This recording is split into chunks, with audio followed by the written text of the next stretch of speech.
ఈరోజు గ్రంథరా శ్రీమద్ భాగవతం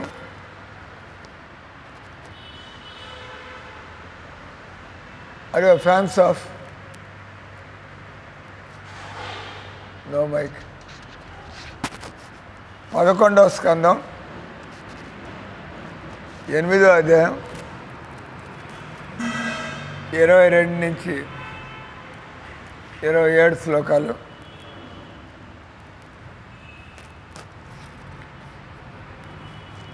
పింగళానామ వేశ్య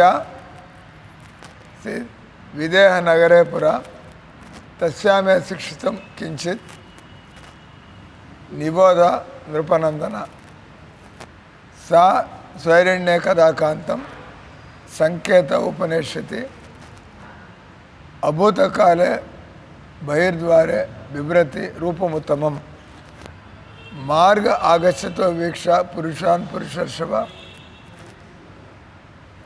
తాన్ శుల్కదాన్ విత్తవత కాంతాన్ మేయర్ధ కాముకి ఆగత్వేషాప యాతేషు సా సంకేతోపజీవిని అప్యన్నో విత్తవాన్ కోపి మాముపైష్యతి భూరిదా ఏవం దురాతయా ధ్వస్తనిద్రా ద్వార్యవలంబతి నిర్గశ్యంతి ప్రవిశతి నిషీధిం సమపద్యత తస్యా విత్యాసయా సుష్వత్ వక్త్రాయ దీనచేతస నిర్వేద పరమోజజ్ఞే చింతాయతు సుఖావహ. మీరు కొత్తగా వచ్చిన వాళ్ళకి వెనక నుంచి ఏం చదువుతూ వస్తున్నామో మీకు తెలియకపోవచ్చు, అంటే ఈరోజుగా వచ్చింది. అంటే బ్యాక్గ్రౌండ్ వచ్చి కృష్ణ భగవానుడు ఈ దుఃఖ సంసారం ఎక్కడైతే రోగము, ముసల్తనము, సావు ఉందో, ఈరోజు తప్పించుకోగలరా? ఈ మూడు, ముసల్తనము, రోగము, సావు తప్పించుకోగలరా? ముసల్తనం వస్తుంది, రోగం వస్తుంది, సావు కూడా వస్తుంది. మరి ఇక్కడ ఏం చేస్తున్నారు? Wasting your time. ఇక్కడ సావు అనేది ఉంటే ఇక్కడ మీరు ఏం చేస్తున్నారు? అనవసరంగా. ఎప్పుడు చనిపోతారో తెలుసా మీకు? ఎప్పుడైనా చనిపోవచ్చు కదా. Any time you may die. And మిమ్మల్ని అందరూ ఏమంటారు? మీరందరూ కూడా ఒళ్ళు తెలియకుండా బతుకుతున్నారు. ఎందుకంటే భగవద్గీత చదవటంలో ఇక్కడ చావు ఉందని తెలిస్తే, ఇక్కడ ముసల్తనం ఉందని తెలిస్తే, ఇక్కడ దుఃఖాలు ఉన్నాయని తెలిస్తే, ఇక్కడ రోగాలు ఉన్నాయని తెలిస్తే, ఇక్కడ ప్రమాదాలు ఉన్నాయని తెలిస్తే జాగ్రత్త పడాలా లేదా? జాగ్రత్త పడాలా లేదా? జాగ్రత్త పడాలని భగవద్గీత అయితే ఎందుకు వచ్చాం, ఎందుకు వచ్చి ఇక్కడ బలవంతంగా ఏమైనా ముసల్తనం ఇష్టపడతారా? ఇప్పుడే ఈ వయసులోనే మీకు ముసల్తనం, భయంకరమైన రోగం, క్యాన్సర్ రోగం, యాక్సిడెంట్ అయ్యి కాలో కన్నో పోయి ఇష్టపడతారా? కానీ ఇవన్నీ ఎవరికైనా రావచ్చు కదా.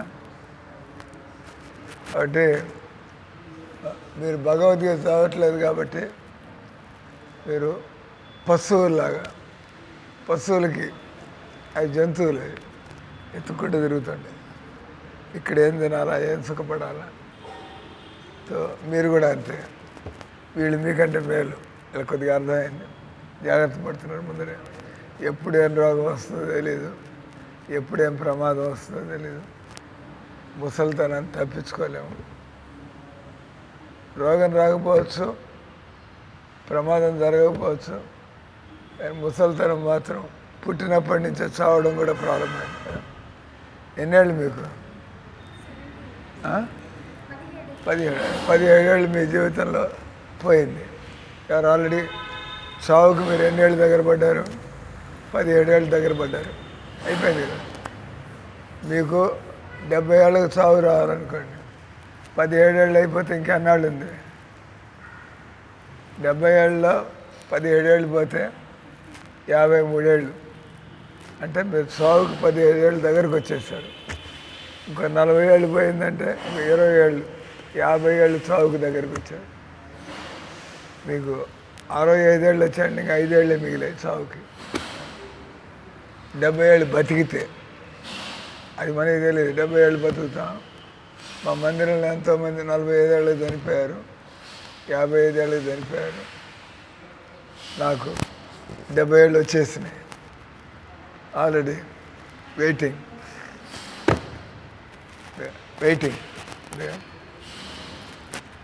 కాబట్టి జ్ఞానం గలవాళ్ళు ఈ సంసారంలో వాళ్ళు సుఖాన్ని వెతకడానికి ప్రయత్నం చేయరు, దొరకదు. కాబట్టి మీలాంటి మూర్ఖులు ప్లాన్లు వేస్తూ ఉంటారు. ఐపీఎస్ కావాలా, ఐఏఎస్ కావాలా, మీరు ఏం కావాలా, బీకామ్ చదివి ఏం కావాలా, బ్యాంక్ మేనేజర్. చనిపోతామని తెలుసు బ్యాంక్ మేనేజర్. బ్యాంక్ మేనేజర్ అయితే యమరాజు దగ్గరికి రాడాయింది. బ్యాంకులో డబ్బులు యమరాజుకి లంచం ఇస్తే వెళ్ళిపోతాడాయింది. మీ దగ్గర బ్యాంక్ మేనేజర్ అవుతుంది, బ్యాంకు డబ్బులు లంచం. సార్ ఒక 5 లక్షలు తీసుకున్నాను, వదిలిపెట్టండి సార్. నీ చెత్త కాగితాలు ఎవడికి కావాలని పక్కన పారేస్తాడు యమరాజు. యమరాజుకి 5 లక్షలు లెక్క అయింది. యమరాజు 5 లక్షల లంచానికి ఆశపడతాడే అయింది. మీలాంటి మూర్ఖులు ఆశపడతారు 5 లక్షలకి. యమరాజుకి అవి చెత్త కాగితాలు, అంతే కదా. యమరాజుకి డబ్బులు తప్పనేది. ఆయన పెద్ద ఆఫీసర్. ఆయన అంటే ఆయనకి మీ 5 లక్షలు అక్కర్లేదు. ఒక్కడు కొడతాడు, కింద పడేట్టు కొడతాడు, పట్టుకుపోతాడు. మళ్ళీ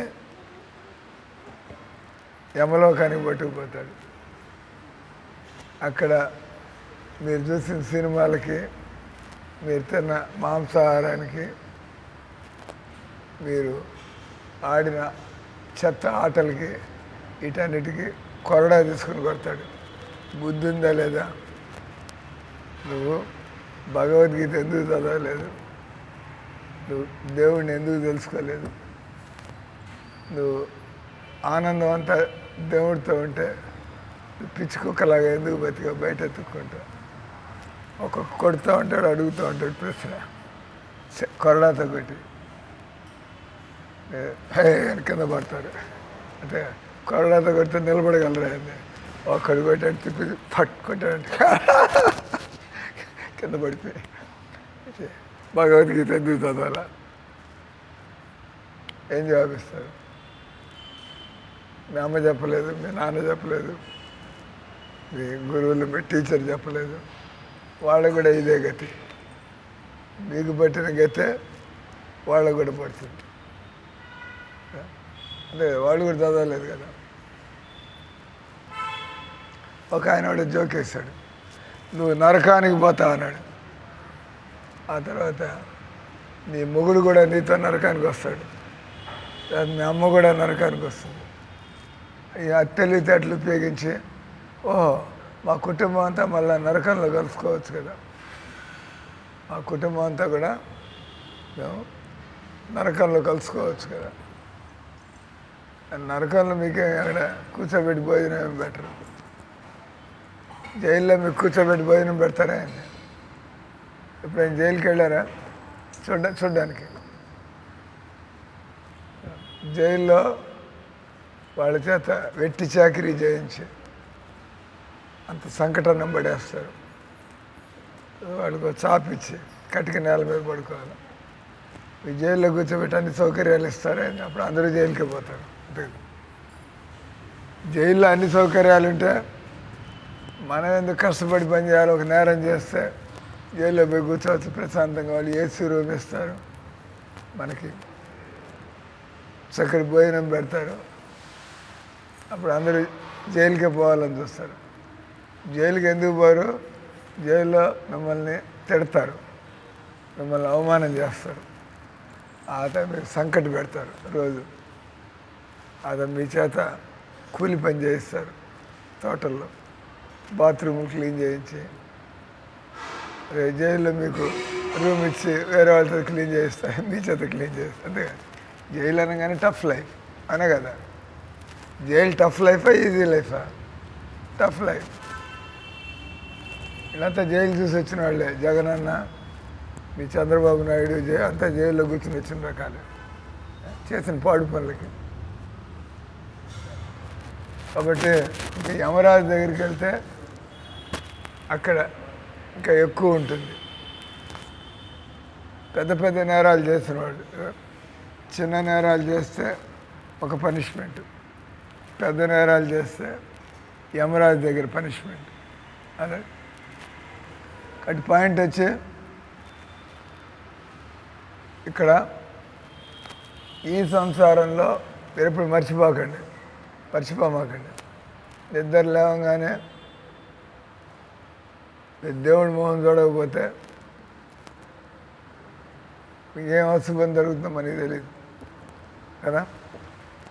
పొద్దున్న నిద్ర లేవగానే ముందు దేవుడి దగ్గరికి వెళ్ళి ఈరోజు యాక్సిడెంట్ అవుతుందో ఏం పాడో, ఈరోజు మనకి ఏమన్నా రోగాలు చెప్పొస్తాయా, సడన్గా వస్తాయా? ఈరోజు బాగానే ఉంటాం, రేపు ఏమైంది, జలుబు చేసింది, ముందర తెలియదు మనకి.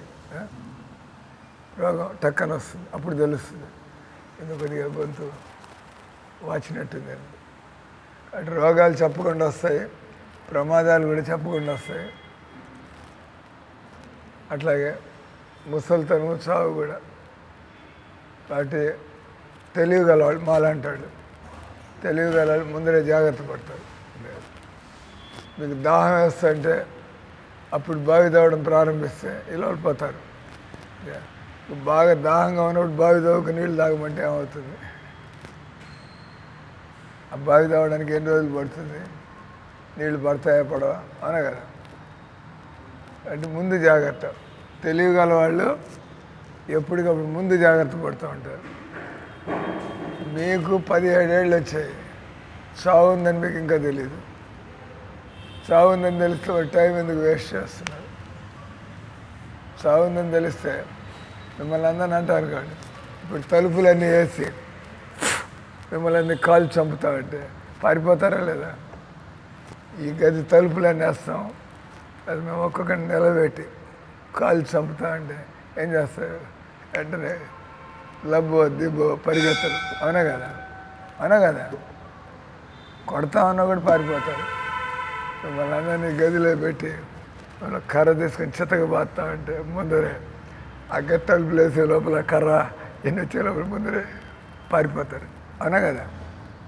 మరి ఇక్కడ చావు ఉందని తెలిసినప్పుడు మీరు ఎందుకు పారిపోవడానికి ప్రయత్నం చేయటం లేదు? ఎందుకు తయారవటం లేదు? ఇట్లండి.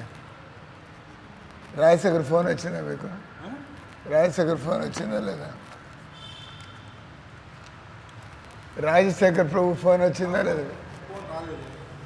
ఆయన ఏందో మీరు నెల ఒక బస్తా బియ్యం ఇవ్వాలి కదా, అయిపోయినాయంట జన్మాష్టమి.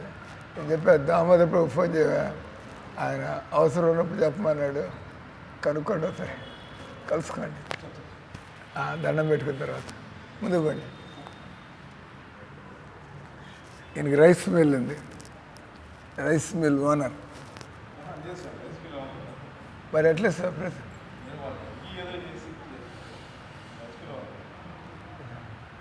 అంటే ప్రతి సంవత్సరం రైస్ ఇస్తూ ఉంటారు.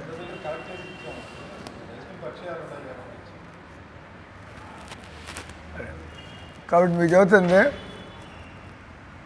ఇక్కడ రోగాలు ఉన్నాయి, ప్రమాదాలు ఉన్నాయి, సావు ఉన్నాయి అని మీరందరూ ఒప్పుకుంటున్నారు అనే కదా. మరి జాగ్రత్త పడాలా లేదా? ఇక్కడి నుంచి ఎలా బయటపడాలా? అంటే ఇక్కడ ఉద్ధవుడు అడిగాడు. ఉద్ధవుడు 5000 సంవత్సరాల క్రితం ఉద్ధవుడు కృష్ణుడు ఈ భూమి మీద ఉన్నారు. ఉద్ధవుడు గొప్ప భక్తుడు ఆల్రెడీ. ఆయన కూడా మళ్ళాంటి అమాయకులకి అంటే మాట్లాడుతుంటే మిగతా వాళ్ళు కూడా వింటారు. అంటే ఉద్ధవుడిని మధ్యలో పెట్టి అర్జునుడికి భగవద్గీత జ్ఞానం అవసరమా లేదా? ఆయనకు అవసరం లేదు, ఆయన ఆల్రెడీ భక్తుడు కదా, అన్నీ తెలుసు ఆయనకి. ఆయన కూడా అర్జునుడికి మనలాంటి వాళ్ళందరికీ భగవద్గీత అందుబాటులోకి రావడానికి కృష్ణుడు అర్జునుడిని నిలబెట్టి అర్జునుడిని సమస్యల్లో పెట్టి మనకున్న సమస్యలు అర్జునుడు ఆయన ఆత్మజ్ఞానాన్ని ఇచ్చాడు. నువ్వు ఈ సమస్యలు వద్దనుకుంటే, ప్రమాదాలు వద్దనుకుంటే, రోగాలు వద్దనుకుంటే, ముసల్తనం వద్దనుకుంటే, సావు వద్దనుకుంటే మీరు మనస్సుని ఎలా మార్చుకోవాలో. మీరు ఈ సంసారాలకు ఎందుకు వచ్చారో తెలుసా? మీరు ఇక్కడ సుఖాన్ని ఎత్తుకోవాలనుకున్నారు కాబట్టి ఇక్కడికి వచ్చారు, అంతే కదా. మనమంతా సంసారాలు దేనికి వస్తామంటే ఆశ, ఏదో సుఖపడిపోతాం ఇక్కడని. అయితే ఇక్కడ ఎందుకు జన్మించారు? కొంతమంది స్వర్గాల్లో జన్మిస్తున్నారు, కొంతమంది కుక్క పిల్లి జన్మలు ఎత్తున్నారు. మీకు మానవ జన్మ దొరికింది. కొంతమంది భక్తులు అవుతున్నారు, కొంతమంది తాగుబోతులు అవుతున్నారు. మీరు బ్యాంక్ మేనేజర్ అవ్వాలి, అంతే కదా. బ్యాంక్ మీరేం కావాలా? ఇప్పుడే మార్చుకోండి. నేను చెప్పిందంతా విన్నారు కాబట్టి జవాబు కొద్దిగా తెలివితేటలు ఉపయోగించి చెప్పండి. తెలివితేటలు లేదు కాబట్టి ఇవన్నీ తెలుసుకోలేదు. బ్యాంక్ మేనేజర్ ఆ కోరిక తీరకుండా చచ్చిందంటే మళ్ళీ రావాలి. ఎందుకంటే బ్యాంక్ మేనేజర్ కోరిక మిగిలిపోయింది, మళ్ళీ జన్మెత్తాలి. మీరు బ్యాంక్ మేనేజర్ అవ్వడానికి ముందే చస్తారనుకోండి, కోరికతో చనిపోయారు, భగవంతుడు మళ్ళీ పుట్టిస్తాడు. ఇక్కడ ఈ అమ్మాయి పాపం బ్యాంక్ మేనేజర్ కావాలంటుంది, మళ్ళీ జన్మ, మళ్ళీ ఎదిగి, మళ్ళీ చదువుకుని, మళ్ళీ ఎంట్రన్స్ పరీక్షలకు పోయి, మళ్ళీ ఆ సెలక్షన్ వస్తుందో రాదో తెలిసిందా? మిమ్మల్ని అడుగుతున్నప్పుడు మీరు ఈ మాటలు వినడానికి ముందు ఏమవ్వాలనుకున్నారు? ఈ మాటలు విన్న తర్వాత ఇప్పుడు ఏం కావాలనుకుంటున్నారు చెప్పండి. Fashion designer. ఇవన్నీ సాగు ఉంది, రోగం ఉంది, ఇప్పుడేం కోరుకుంటారు? ఇక్కడ ఇవన్నీ ఉన్నాయంటే ఇప్పుడు ఏం కోరుకుంటారు? మాలాగా మీరు కూడా నేను భగవంతుడి భక్తురాలయ్యి ఇక్కడి నుంచి బయటపడాలి. అదేనా? మీరు ఫ్యాషన్ డిజైనర్ అవుతూ కూడా భక్తి చేస్తూ ఉండొచ్చు. ఫ్యాషన్ డిజైనర్ అయితే నిద్రపోరా అయింది అంటే భక్తి కూడా. ఫ్యాషన్ డిజైనరే అవి కూడా మీరు భక్తి చేసుకుంటే ఫ్యాషన్ డిజైనర్, మీరు భక్తి చేసుకుంటే బ్యాంక్ మేనేజర్. చెత్త అంతా ఎత్తుకుంటున్నారు, భక్తురాలు కావాలని ఎందుకు కోరుకోవట్లేదు? బుద్ధి లేదు కాబట్టి. బుద్ధి ఉంటే భగవద్గీత జ్ఞానం, ఆత్మజ్ఞానం. శరీరానికి చావు తప్పదు, ఆత్మకి చావు లేదు. ఆత్మను ఎవరు చంపలేరు. మిమ్మల్ని ఎవరైనా కత్తులతో పొడుస్తారనుకోండి, మీ ఆత్మ ఈ శరీరం వదిలి ఇంకో చోటికి పోతుంది, శరీరం చనిపోతుంది. ఆత్మ శరీరాన్ని వదిలిపెడితే ఈ శరీరం చనిపోతుంది, అవునా కదా? దాన్ని చనిపోవడం చూసారా? మీ తాత, జేజమ్మ ఇంట్లో ఎవరైనా చనిపోయారా? మీ ఇంట్లో ఎవరైనా చనిపోయారా లేదా? మీ నాయనమ్మ, మీ జేజమ్మ చనిపోయారా లేదా? నట చూస్తారండి పిల్లుల్లాగా, చూసారు కదా.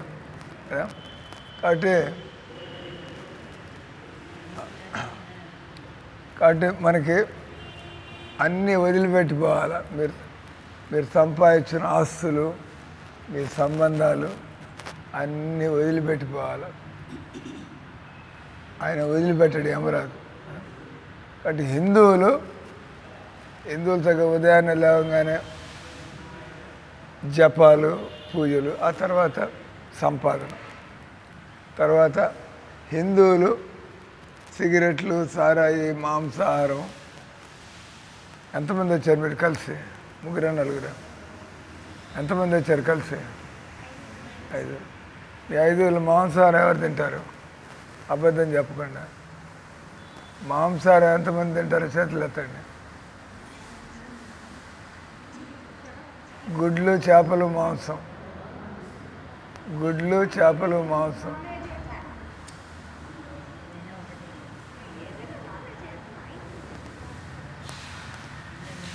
అందరు తింటారు. రాక్షసులు ఏం జీవితంలో ఏం తెలియకుండా బతుకుతున్నారు. మాంసాహారం దేనికి తినాలా? మిమ్మల్ని చంపేవాడని ముస్లింలు వస్తారు, మిమ్మల్ని చంపేవాడు తినాలంటాడు, అప్పుడేం చేస్తారు? ఒప్పుకోరు. అప్పుడు అడుగుతాడు దేవుడు, నువ్వు మేకలు తిన్నప్పుడు, గొర్రెలు తిన్నప్పుడు ఆలోచన లేదా? నిన్ను తినడానికి వచ్చినప్పుడు ప్రొటెస్ట్ అయింది. ఇవన్నీ ఆలోచించాలి మీరు. మనం గొర్రెల్ని మేకల్ని కోళ్ళని తినడానికి ముందు నన్ను ఎవడైనా చంపడానికి వస్తే నేను ఒప్పుకుంటానా? ఒప్పుకోరు కదా. మరి వాటిని చంపితే దేవుడు ఒప్పుకుంటాడా? అయింది అమాయక జీవుల్ని, మూగ జీవుల్ని మీరు మనుషులు అయ్యండి తినచ్చు అని పైన దేవుడు సాక్షి. ఇవన్నీ రికార్డ్ అవుతున్నాయి. చిత్రగుప్తుడు మీరు చేసే పాడు పనులన్నీ లిస్ట్. 2 మేకలు తింది, 3 కోళ్ళు తింది, 28 గుడ్లు తింది, అంతా లిస్ట్ వెళ్తుంది అక్కడికి. సీసీటీవీ. చిత్రగుప్తుడు అంటే ఏంది? చిత్రగుప్తుడు క్లోజ్డ్ సర్క్యూట్ టీవీ, సీసీటీవీ. భగవంతుడు మనల్ని చూస్తున్నాడు, కానీ మనం ఆయన చూడలేము. అనా కదా, అందుకే చిత్రగుప్తుడు అన్నాడు. గుప్తంగా ఉంటాడు ఆయన. అంతా నాన్ సెన్స్ అంతా చూస్తూ ఉంటాడు. మీరు చేసే నాన్ సెన్స్ అంతా రికార్డెడ్. అక్కడేం పొరపాటు జరిగేదేం లేదు. అంతా రికార్డ్ చేతిలో పెట్టుకొని తోలు తీస్తాడు మీకు.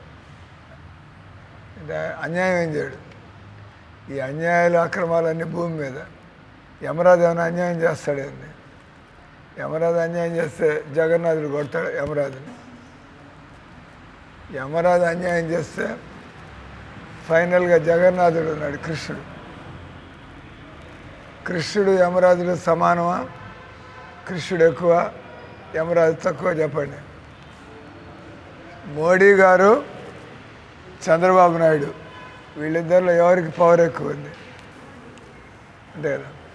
తర్వాత చంద్రబాబు నాయుడు ఆయన మంత్రి గారు, ఇక్కడ ఒక ఆయన ఉన్నాడు, ఆనంద రామనారాయణ రెడ్డి, ఎండోమెంట్ మినిస్టర్. ముఖ్యమంత్రికి పవర్ ఎక్కువ, ఎమ్మెల్యేకి పవర్ ఎక్కువ. ఓకే. అంటే జగన్నాథుడు, ఆయన పైన ఎవరు లేరు, కృష్ణుడి పైన ఎవరు లేరు. శివుడు ఎవరై అంటే జగన్నాథుడి కింద. అంటే జగన్నాథుడు అంటే మొత్తానికి ఇంక ఏ పేర్లు ఎత్తుకున్నా కూడా దుర్గాదేవి అనండి, వినాయకుడు అనండి. అటు మీలాంటి మూర్ఖులు తెలియని వాళ్ళంతా ఒకటే ఇష్టం వచ్చినట్టు ఆలోచిస్తూ ఉంటారు. భగవద్గీత చదవాలి. అంతమంది దేవుళ్ళు ఉంటారే. ఎంతమంది ముఖ్యమంత్రులు ఉంటారు రాష్ట్రానికి? ఇద్దరా? పవన్ కళ్యాణ్ ఆయనంది అంటే సమానమైంది. ఆయన పేర్లు కూడా డిప్యూటీ సీఎం అని వస్తుంది. కానీ ఆయన కూడా చంద్రబాబు నాయుడు కంటే తక్కువే సీఎం, ఆ తర్వాత కింద కదా. ఆ రకంగా కృష్ణుడిని మించిన వాడు ఇంకోడెవడు లేడు. అది భగవద్గీత చదువు. మా ఆలోచన చదవండి భగవద్గీత. పోయేప్పుడు మీరు టైం అయిపోయింది. పోయేప్పుడు మీరు ఒక్కొక్కరికి చిన్న పుస్తకం. ప్రారంభకులకు కృష్ణ చైతన్యం, ఆనందానికి రాజమార్గం, ఆధునిక కాలంలో అశాంతిని తప్పించుకోవాలంటే యోగ పద్ధతి. ఇట్లా కూడా చిన్న చిన్న పుస్తకాలు ఉన్నాయి. ఈమె సహాయం చేస్తుంది. She will help you. మీతో బాగా ప్రీచింగ్ చేస్తుంది, మీకు మాట్లాడింది మీతో. కృష్ణుడి మీద ప్రేమ ఉంటే అట్లా వచ్చిన వాళ్ళందరినీ కాపాడుతూ ఉంటారు. మీరు కృష్ణుడిని వదిలిపెట్టి దిక్కులేని వాళ్ళలాగా అనాథల్లాగా ఎందుకు బతుకుతున్నారు?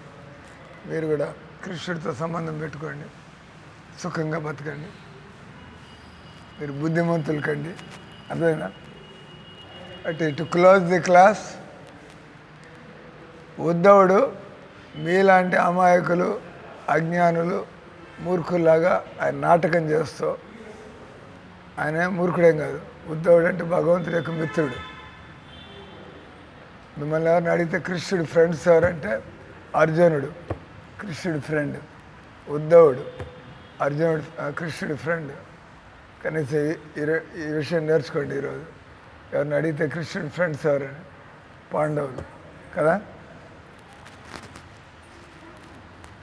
What is that?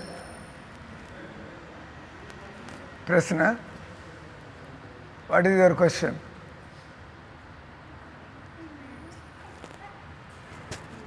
Arjun is friend of Krishna. అర్జునుడు ఎంత భక్తుడంటే ఆయన కృష్ణుడు ఆయన స్నేహితుడిగా తీసుకున్నాడు. నీ మొహం కూడా చూడ్డం, మీరెవరో కూడా దేవుడు పట్టించుకోడు. మీరేం చేశారు దేవుడి కోసం? మమ్మల్ని పట్టించుకోవడానికి మీ కర్మ, మీరు చేసే కర్మను మీరు వదిలేశాడు మమ్మల్ని. నేను దేవుడిని పట్టించుకున్నాం, ఆయన గమనిస్తూ ఉంటాడు. నేనేమైనా ఉద్యోగం చేస్తున్నానా ఆయన? What do you think? నాకేమైనా ఉద్యోగం ఉందా? మరి ఎంత ఎట్ట నడుస్తున్నాయి? దమ్మిడి ఆదాయం లేదు, మాకేం ఉద్యోగం లేదు. కానీ ఎంత పెద్ద పెద్ద మందిరాలు, ఇంతమందికి భోజనాలు ఎట్ట నడుస్తుంది? అంత జగన్నాథుడు. కాబట్టి ఎవరైతే జగన్నాథుడిని గట్టిగా పట్టుకుంటారో ఆయన కూడా మిమ్మల్ని పట్టుకుంటాడు. ఆయన వదిలిపెడితే పో నీ ఇష్టం ఎట్టగా. ఆయన మీ బలవంతంగా వెనకాలం పడ్డు. చంద్రబాబు నాయుడికి మీ అవసరం లేదు, మీకు ఆయన అవసరం ఉంది. ఆ ఫైల్ మీద ఈ ఫైల్ మీద సంతకం పెట్టాలి. ఈ doesn't have to care for you, అవునా కదా? చంద్రబాబు నాయుడికి me who cares for you? మీరు సలాములు కొట్టుకుంటారు, సార్ సార్ ఆయనతో ఫోటో తీయించుకుంటారా? మంచిదే. కాబట్టి ఈరోజు మీకు చెబుతున్న పాఠం, భగవద్గీత చదవకుండా మీరు హిందువులు కాదు, భగవద్గీత చదవకుండా మీరు మనుషులు కాదు, భగవద్గీత చదవకుండా మీరు జీవితాన్ని పాడు చేసుకుంటారు. మీరు భగవద్గీత చదవకుండా మీ జీవితంలో ఆనందం పొందే ప్రశ్నే లేదు. మిమ్మల్ని ఆఖరిలో ఒక ప్రశ్న, మీకు ఆనందం ఎలా దొరుకుతుంది? ఇద్దరు మూర్ఖులు బయటపడిపోయినారు. మీకు ఆనందం ఎలా దొరుకుతుంది చెప్పండి.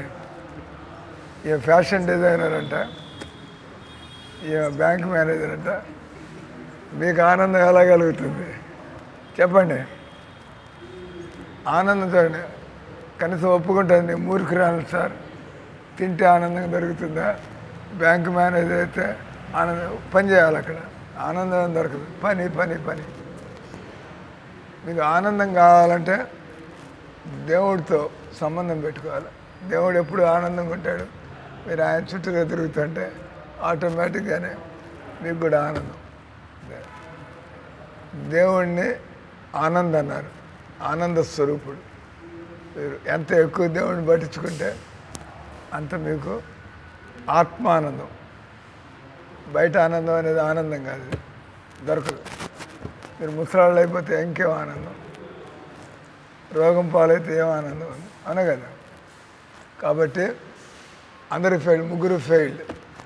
I don't want to expose them. వాళ్ళని మీ ముగ్గురు అవమానం పాలయ్యారు. I want to spare them.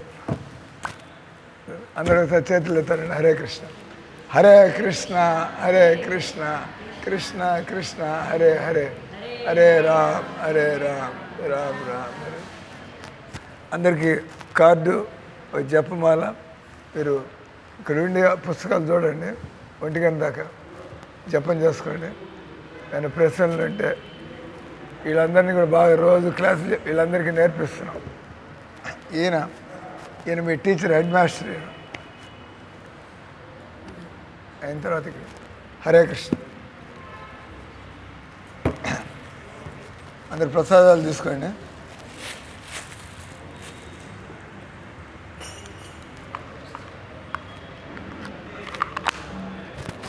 అరే ఆపియాలా? You know how to stop the video.